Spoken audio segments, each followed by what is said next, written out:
Video शुरू करने से पहले आप सभी मेरे चैनल पर नए हो तो चैनल को सब्सक्राइब जरूर करें, क्योंकि इससे मुझे हौसला मिलता है।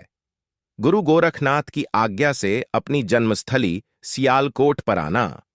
गुरु गोरखनाथ ने अपने शिष्य पूरण से कहा, अब तुम वापस अपने माँ बाप एवं सौतेली माँ मोसी के पास जाऊं, उन्हें माफ कर दो, क्योंकि संत को किसी के प्रति द्वेष का भाव नहीं रखना चाहिए।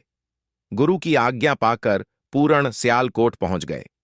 जिस बाग में पूरण रुके वह हरा भरा हो गया।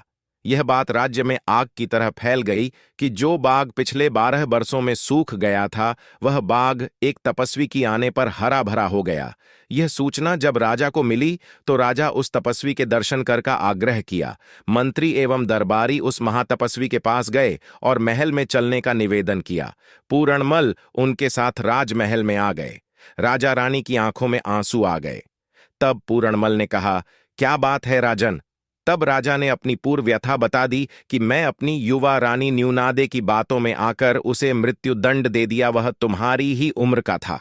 राजा की बात सुनकर पूरणमल ने कहा कि मैं ही आपका पुत्र हूं, और पूरण ने उनके चरण स्पर्श किए और कहा कि वह मैं ही हूं। यह बात सुनकर राजा रानी और प्रजा बहुत प्रसन्न हुए। रानी न्यूनादे अपने किए व्यवहार से माफी मांगी। यह देख राजा बहुत क्रोधित हुए और रानी न्यूनादे को मृत्युदंड देने का आदेश दिया, पर पूरणमल ने उसे माफ करने को कहा और बताया कि अगर ये मेरे साथ ये बर्ताव नहीं करती तो मुझे गुरु गोरखनाथ की शरण में जाने का अवसर नहीं मिलता, इसलिए इसे माफ कर देना चाहिए।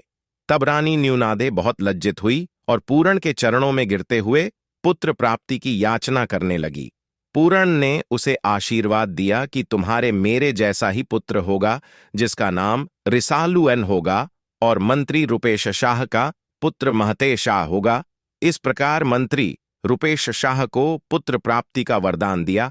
आगे बढ़कर पूरणमल अपनी मां इच्छरादे के पास पहुंचे, पर उनकी मां पुत्र वियोग में रो रोकर आंखों की ज्योति गंवा चुकी थी। वह अपनी मां को स्पर्श करते ही आंखों की ज्योति वापस आ गए। महल में खुशियों की बारिश हो रही थी। जैसे ही मां बेटे का मिलन हुआ, मां इच्छरादे के स्तनों से दूध की धार निकलने लगी और उसने कहा, पुत्र, अब मुझे छोड़कर मत जाना। तब योगी पूरण ने कहा, हे माता, आपने मुझे जन्म दिया है, लेकिन दूसरा जन्म तो मुझे मेरे गुरु गोरखनाथ ने दिया है, इसलिए इस पर केवल और केवल गुरु गोरखनाथ का ही हक है। अंत में माता इच्छरादे से पुण्य मिलन और मृत्युपन रात अंतिम संस्कार करने का वचन देकर पूरणमल ने वहां से विदा ली और अपने गुरु गोरखनाथ के पास आ गए। आपको मिलते हैं नेक्स्ट वीडियो में।